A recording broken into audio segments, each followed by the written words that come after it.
হচ্ছে মমতা ব্যানার্জি সরকার রাজনীতি।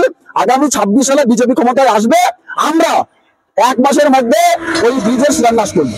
পরিষ্কার দেওয়া হয়েছিল সেতু নির্মাণের প্রতিশ্রুতি, কিন্তু উপনির্বাচনের ফল ঘোষণার পর বছর ঘুরে গেলেও পাত্তা নেই বিক্ষোভ স্থানীয়দের।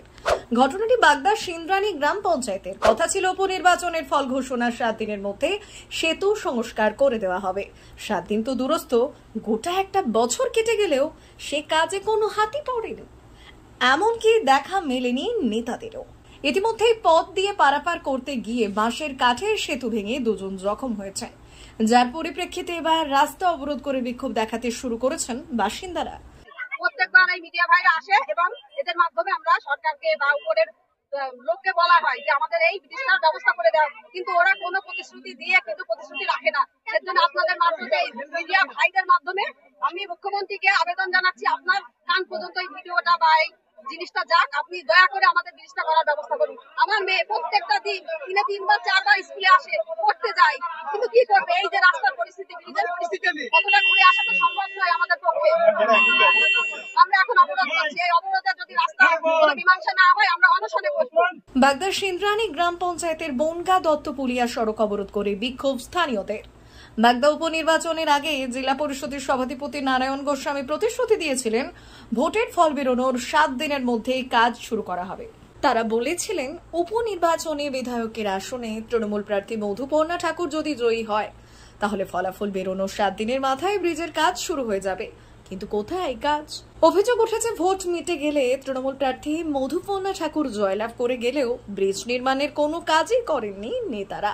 পশ্চিমবঙ্গের উত্তর 24 পরগনা জেলার সবচেয়ে দায়িত্বশীল ব্যক্তি তিনি হচ্ছেন আমাদের উত্তর 24 পরগনা জেলার সভাধিপতি নারায়ণ গোস্বামী।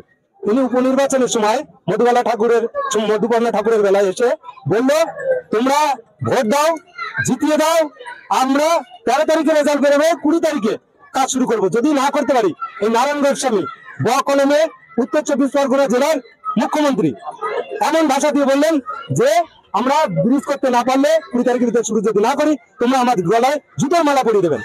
যার ফলে বুধবার সকালে এই কংক্রিটের ব্রিজ নির্মাণকে কেন্দ্র করে বাগদা থানার সিন্দ্রানী পঞ্চায়েতের রাঘবপুরে কয়েকশো মানুষ রাজ্য সড়ক অবরোধ করে বিক্ষোভ দেখায়, যার ফলে ব্যস্ত সময়ে প্রচুর যানজটের সৃষ্টি হয়।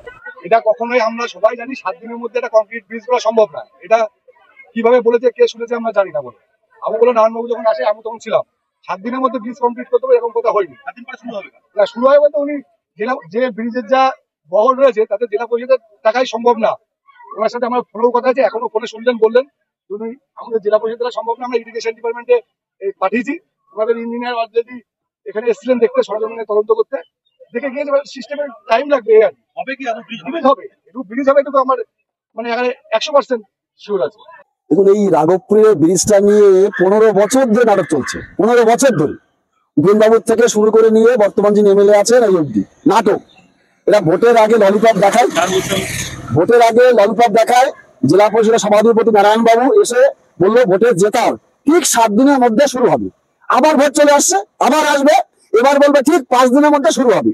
ওই রাঘবপুরে ব্রিজ করার ক্ষমতা ওদের নেই, কারণ ওরা ওই মাদ্রাসায় টাকা দেবে না, 5,500 কোটি টাকা মুসলিমদের উন্নয়নের টাকা খরচা করবে, কোথায় ব্রিজ রাস্তা করার সময় নেই। তবে মার্ভেলাস কম্বাইন্ড কোচিং সেন্টার, বকচোরা, নহাটার মোড় ও বনগাঁও ব্রাঞ্চ সরকারি চাকরির জগতে সেরা কোচিং সেন্টার, যেখানে বিভিন্ন চাকরির পরীক্ষার কোচিং দেওয়া হয়, যেমন Paschimbanga police, Kolkata police, rail, excise constable, RPF, SSD, GD, PSC বিভিন্ন চাকরির কোচিং দেওয়া হয়। যোগাযোগ নাম্বার 6295344142।